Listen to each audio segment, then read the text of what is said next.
जो गलत तरीके से एलजी साहब और बीजेपी वाले हारने के बावजूद भी ज़ोर ज़बरदस्ती करके असंवैधानिक तरीके से, गैर कानूनी तरीके से बीजेपी का मेयर बनाने की कोशिश कर रहे थे, उस षड्यंत्र को एक तरह से नाकाम कर दिया सुप्रीम कोर्ट ने। अभी थोड़ी देर पहले मैंने एलजी साहब के पास प्रस्ताव भेजा है कि 22 फरवरी को मेयर के चुनाव कराए जाएं। मैं उम्मीद करता हूं कि अब जल्द ही चुनाव होंगे और जल्द ही दिल्ली को उनकी मर्ज़ी का, जो उन्होंने वोट डाले थे, जो मैंडेट दिया था, उसके हिसाब से मेयर मिलेगा। लेकिन आज जो मैं आपके सामने रखने जा रहा हूँ मुद्दा, वो सुन के आप लोग चौंक जाएंगे। कल सुप्रीम कोर्ट के अंदर जो केस हुआ, उस केस के पहले की कहानी मैं आप लोगों को बताना चाहता हूँ कि उस केस को असंवैधानिक तरीके से इन्फ्लुएंस करने की किस तरह से एलजी साहब ने कोशिश की कि सुप्रीम कोर्ट के अंदर सच्चाई नहीं बताई जानी चाहिए। सुप्रीम कोर्ट में सच्चाई बताने से रोकने के लिए एलजी साहब ने पूरी कोशिश की। शैली ओबेरॉय जो हमारी मेयर कैंडिडेट हैं, उन्होंने सुप्रीम कोर्ट में केस किया। उस केस में उन्होंने दिल्ली सरकार और एलजी दोनों को अलग अलग पार्टी बनाया, क्योंकि दोनों के व्यूज़ अलग अलग थे। एलजी साहब ने कुछ कदम उठाए थे जो दिल्ली सरकार के मुताबिक असंवैधानिक थे, गैर कानूनी थे। तो शैली ओबेरॉय ने दिल्ली सरकार को, एलजी को अलग अलग पार्टी बनाया। दिल्ली सरकार ने यूडी सेक्रेटरी को आदेश दिए कि इस केस में गौतम नारायण को दिल्ली सरकार की तरफ से वकील नियुक्त किया जाए। दिल्ली सरकार की अपनी मर्जी है कि वो किसी को भी वकील बना सकती है। एलजी साहब ने 9 फरवरी की रात को, मुझे याद है कि अगले दिन केस था, 9 फरवरी की रात को यूडी सेक्रेटरी को ये आदेश जारी किया। इसकी कॉपी हम लोगों ने आपको भेज दी है।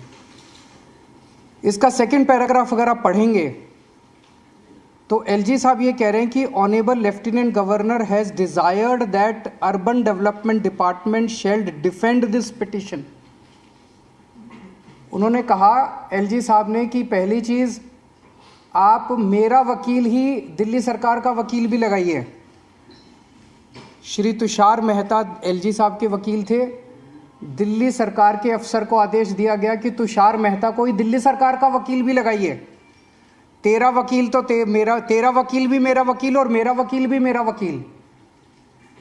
मतलब ये तो दुनिया के इतिहास में पहली बार हो रहा होगा कि दो अपोजिंग पार्टियां, दोनों अपोजिंग पार्टी का वकील एक ही होगा। तेरा वकील भी मेरा वकील और मेरा वकील भी मेरा वकील। तुषार मेहता दिल्ली सरकार का वकील और तुषार मेहता जो है वो एलजी का भी वकील। फिर इसमें लिखा है कि Delhi urban development department shall defend this petition. LG साहब उसको कह रहे हैं, अफसर को, कि जितने गलत काम मैंने किया आपको सुप्रीम कोर्ट में उसको डिफेंड करना है। आपको सच्चाई नहीं बतानी, आपको देख के सुप्रीम कोर्ट के अंदर मेरे सारे गलत कामों को डिफेंड करना है। एक ही। दूसरा आदेश, you should engage the services of Shri Tushar Mehta. मेरा वकील तुषार मेहता है, तुम भी तुषार मेहता को करो, तुम अपना वकील गौतम नारायण को मत करो। और तीसरा कहते हैं, counter affidavit has been file, कि तुम वहां क्या बोलोगे ये भी मैं तय करूंगा। तुम्हारा वकील ऑपोजिट दो पार्टियां कोर्ट में हैं।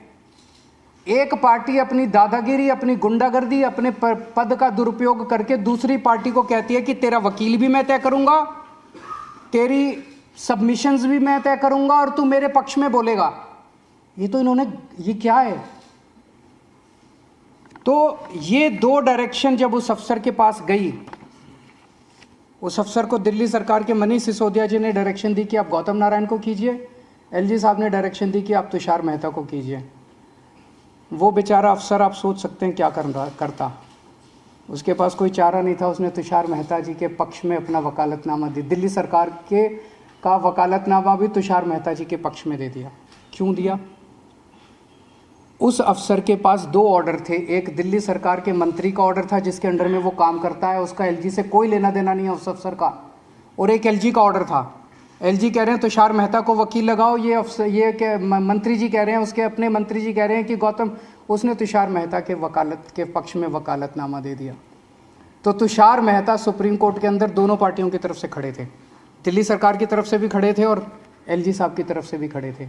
जाहिर तौर पे अफसर के यहाँ पे बंदूक रख के उसको धमकी दे के तेरे को सस्पेंड कर देंगे, तेरे को ट्रांसफ़र कर देंगे, तेरा करियर बर्बाद कर देंगे, उससे ज़बरदस्ती करके और वो वकालतनामा दिलवाया गया। एलजी ने ऐसा क्यों किया? एलजी ने ऐसा इसलिए किया, एलजी साहब जानते थे कि उन्होंने जितने काम किए हैं वो गैर कानूनी है, असंवैधानिक है।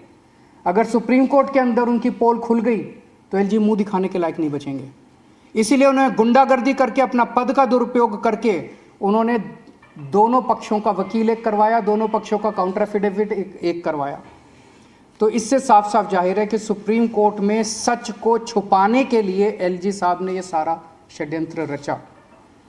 जैसे हम फिल्मों में देखते हैं कि जो क्रिटिकल गवाह है उसको कोर्ट में पेश होने से रोकने के लिए कभी उसको किडनैप कर लिया जाता है, कभी उसके परिवार वालों को किडनैप कर लिया जाता है, कभी उसको हत्या कर दी जाती है जो क्रिटिकल विटनेस होता है।